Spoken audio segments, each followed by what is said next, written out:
திருவண்ணாமலைக்கு போனோம்னா கையில் காசு இல்லாமல் திருவண்ணாமலைக்கு போக முடியாது. ஆனால் காசு இல்லாமல் போகிறதுக்கான கோயிலுக்கு நீங்கள் போக மாட்டீங்க.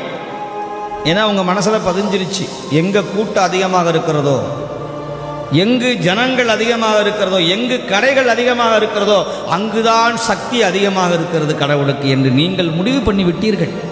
சோழ நாட்டில் எத்தனை சிவாலயங்கள் கேட்பாரற்று கிடக்குதுன்னு உங்களுக்கெல்லாம் தெரியுமா தெரியாதான்னு எனக்கு தெரியாது. ஆனால் எனக்கு தெரியும், எத்தனையோ பாடல் பெற்ற தலங்கள், வெறும் ஆடு மாடுகள் மட்டுமே வழிபடக்கூடிய இடங்கள், ஜந்துக்கள் வழிபடக்கூடிய சிவாலயங்கள், முருகன் மட்டுமே அமைதியாக தன்னந்தனியாக நிற்கிற ஆலயங்கள் எத்தனையோ உண்டு, அம்பிகை முதற்கொண்டு. என்ன நீங்கள்லாம் என்ன பண்ணுறீங்கன்னா, அப்படி ஒரு கம்பியை கட்டி இப்படி போய் அப்படி வந்து